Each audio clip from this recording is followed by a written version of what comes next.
Hi friends, welcome back to my channel. ఈరోజు మన video వచ్చేసి చికెన్ దమ్ బిర్యానీ అండి. రెస్టారెంట్ స్టైల్లో నేను మీకు టిప్స్తో సహా చెప్పబోతున్నాను, కాబట్టి వీడియోని లాస్ట్ వరకు స్కిప్ చేయకుండా చూడండి.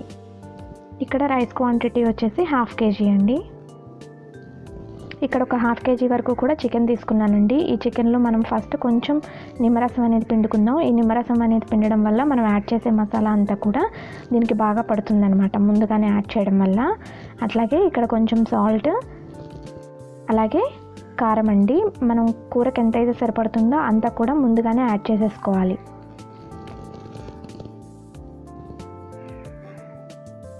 అలాగే కొంచెం గరం మసాలా పౌడరు, అలాగే కొంచెం పసుపు అండి. ఇక్కడ ఒక చిన్న టిప్ చెప్తున్నాను. మనం కర్రీ తెచ్చుకున్నప్పుడు ఎప్పుడైనా సరే ఒక 15 గంట నుంచి 20 నిమిషాల వరకు కూడా సాల్ట్ వాటర్లో నానబెట్టుకుంటే మనకి చికెన్ అనేది చాలా సాఫ్ట్గా జ్యూసీగా ఉడుకుతుందనమాట. అలాగే ఇక్కడ కొంచెం అల్లం వెల్లుల్లి పేస్ట్, కొంచెం ఆయిల్, ఇవన్నీ కూడా వేసుకున్న తర్వాత కొంచెం పెరుగు అనేది కూడా యాడ్ చేసుకొని, పెరుగు అనేది కొంచెం బాగా బీట్ చేసి వేసుకుంటే బాగుంటుందండి.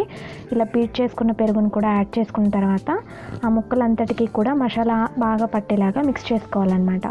ఇలా పట్టించుకున్న తర్వాత మనం ఫ్రిడ్జ్లో పెట్టుకొని ఒక 2 to 3 అవర్స్ పాటు, మనకి ఇక్కడ ఒకటి గుర్తుంచుకోవాల్సిన విషయం ఏంటంటే, మనం ఎంత ఎక్కువ నానపెడితే మనకి బిర్యానీ అనేది అంత టేస్టీగా ఉంటుందని ఈ చికెన్.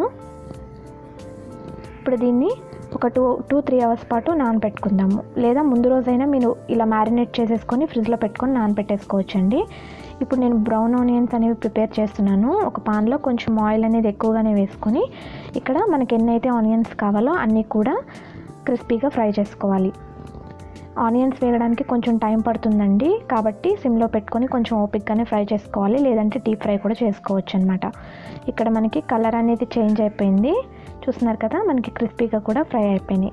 ఇప్పుడు వీటిని పక్కన పెట్టేసుకొని మనం బిర్యానీ ప్రిపేర్ చేసుకుని బౌల్ తీసుకొని అందులో కొంచెం ఆయిల్ అలాగే నెయ్యిని కూడా యాడ్ చేసుకోవాలి.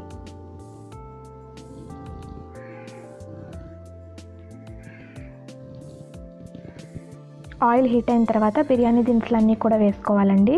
2 నుంచి 3 ఇలాచి, ఒక స్టార్, అలాగే చెక్క, లవంగ, జాపత్రి, బిర్యానీ ఆకు, అలాగే కొంచెం షాజీరా, కొంచెం సోంపు, ఇవన్నీ కూడా వేసుకొని సిమ్లో పెట్టుకొని ఫ్రై చేయాలండి. పెద్ద మంట పెట్టేసుకోవడం వల్ల వాటి టేస్ట్ అనేది మారిపోతుంది. ఇలా ఫ్రై చేసుకోవడం వల్ల మనకి బిర్యానీ అరోమా అనేది కూడా చాలా బాగుంటుందన్నమాట. ఈ విధంగా మనం నానబెట్టుకున్న చికెన్ని కూడా వేసేసుకొని బాగా ఫ్రై చేసుకోవాలి.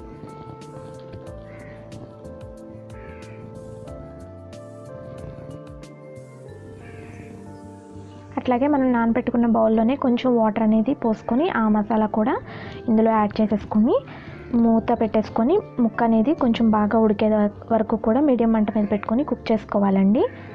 అట్లాగే మనం మిర్చి కూడా యాడ్ చేసుకుంటున్నాము. బిర్యానీ అన్నాక కొంచెం స్పైసీగా ఉంటే బాగుంటుంది కాబట్టి కొంచెం మిర్చి కూడా ఎక్కువగానే యాడ్ చేసుకోవాలి. ఈలోపు మనం రైస్ ప్రిపేర్ చేసేసుకుందామండి. వాటర్ అనేవి కొంచెం ఎంత అనేది క్వాంటిటీ అయితే లేదు, ఎందుకంటే మనం సపరేట్గా కుక్ చేసుకుంటున్నాం కాబట్టి. ఇలా వాటర్ మరుగుతున్నప్పుడు మనం బిర్యానీ దినుసులు కూడా అన్నీ వేసేసుకోవాలి. రైస్కి ఆ ఫ్లేవర్ అనేది పట్టాలి కదా, సో అందుకని రైస్ ఉడికించుకునేటప్పుడు మరిగేటప్పుడే ఈ వాటర్లో వేసేసుకోవాలన్నమాట బిర్యానీ దినుసులు. అలాగే మనం రైస్కి ఎంతైతే సాల్ట్ అవసరం పడుతుందో అంత సాల్ట్ని కూడా యాడ్ చేసేసుకోవాలి. ఆల్రెడీ మనం వాష్ చేసి పెట్టుకున్న బియ్యాన్ని ఒక అరగంట పాటు నానబెట్టుకున్న తర్వాత ఇలా మరుగుతున్న నీళ్ళల్లో మనం ఈ రైస్ని కూడా యాడ్ చేసుకోవాలి. చూస్తున్నారు కదా, ఇలా ఈ రైస్ని 80% వరకు, అంటే 80% వరకు కూడా మనం ఉడికించుకోవాల్సి ఉంటుందండి. ఇలా ఉడికించుకున్న తర్వాత మనం కర్రీలో కొంచెం పుదీనా అలాగే కొంచెం కొత్తిమీర కూడా వేసుకొని, మనం రైస్కి కూడా మనం అల్లం వెల్లుల్లి పేస్ట్ కూడా వేయాలి కదా. ఇందాక మనం కర్రీకి సరిపడా వేసుకున్నాం కాబట్టి ఇక్కడ రైస్కి కూడా వేసుకోవాలి. కాబట్టి ఎంతైతే కావాలో అంత వేసుకొని బాగా ఫ్రై అవనివ్వాలి. ఆయిల్ సెపరేట్ అయ్యే వరకు కూడా మనం ఫ్రై చేసుకోవాలి చికెన్ అనేది. ఇక్కడ చూపిస్తున్నట్టుగా అట్ల పెనం ఉంటుంది కదండి, ఆ అట్ల పెనాన్ని మనం పొయ్యి మీద పెట్టేసుకొని దానిపైన మనం బిర్యానీ బౌల్ అనేది పెట్టుకుంటే మనకి రైస్ అనేది బాగా కుక్ అవుతుంది. అలాగే కింద అడుగంటుకోకుండాను ఉంటుంది. అలాగే మనకి ఎప్పుడైనా ఆ బియ్యం అనేది సరిగా ఉడకనట్టుగా మనం కంగారులో తీసేసినా కూడా ఇలా కుక్ చేసుకోవడం వల్ల ఏమవుతుందంటే రైస్ అనేది ఈవెన్గా కుక్ అవుతుంది. అలాగే ఇక్కడ నేను కొంచెం బ్రౌన్ ఆనియన్స్ వేస్తున్నానండి. ఈ బ్రౌన్ ఆనియన్స్ వేసిన తర్వాత కర్రీ పైన కొంచెం ఆల్రెడీ మనం ప్రిపేర్ చేసుకున్న రైస్ ఉంటుంది కదా, దాన్ని ఇట్లాగా జల్లిస్తున్నట్టుగా వేయాలన్నమాట.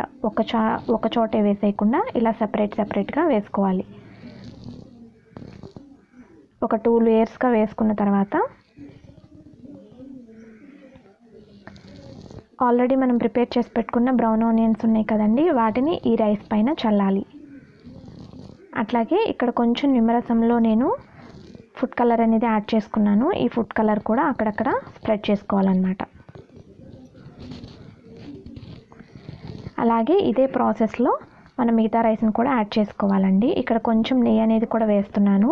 ఫ్లేవర్ అనేది బాగుంటుంది. బిర్యానీ కూడా మనకి రైస్ అనేది పొడి పొడిగా ఉడకడానికి, అలాగే స్మెల్కి కూడా చాలా బాగుంటుంది. అట్లాగే ఇదే ప్రాసెస్లో మనం రైస్ అంతటిని కూడా యాడ్ చేసుకోవాలి.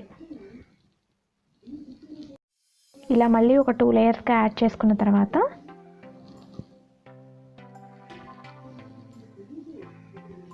బ్రౌన్ ఆనియన్స్, అలాగే కొంచెం పుదీనా, కొంచెం కొత్తిమీర, అలాగే ఫుడ్ కలర్, అలాగే నెయ్యి.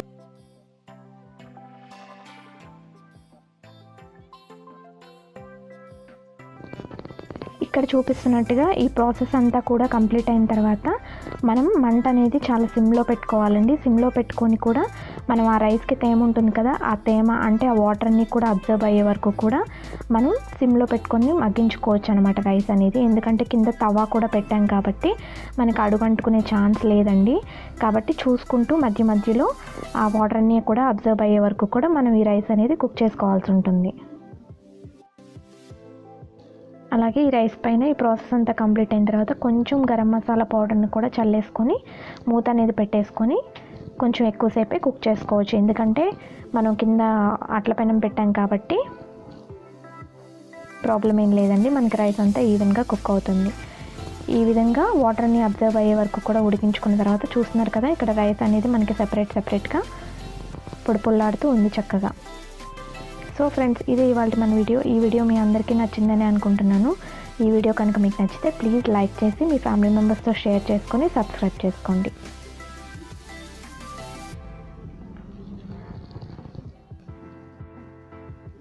ఈ చికెన్ బిర్యానీని మనం చికెన్ ఎక్కువగా 1/2 kg రైస్కి 1/2 kg చికెన్ తీసుకున్నాం కాబట్టి కంప్లీట్గా ఇది చికెన్ బిర్యానీ ఫుల్గా ఉంటుందండి కర్రీ అనేది. కాబట్టి మనం సెపరేట్గా కర్రీతో ఏం సర్వ్ చేయక్కర్లేదు. దీన్ని కట్టాతో కానీ షార్వాతో కానీ సర్వ్ చేసుకుంటే ఈ బిర్యానీ అనేది చాలా టేస్టీగా ఉంటుంది. ఫ్రెండ్స్, ఈ వీడియో కనుక మీకు నచ్చితే ఖచ్చితంగా ఒక లైక్ ఇచ్చేసేయండి.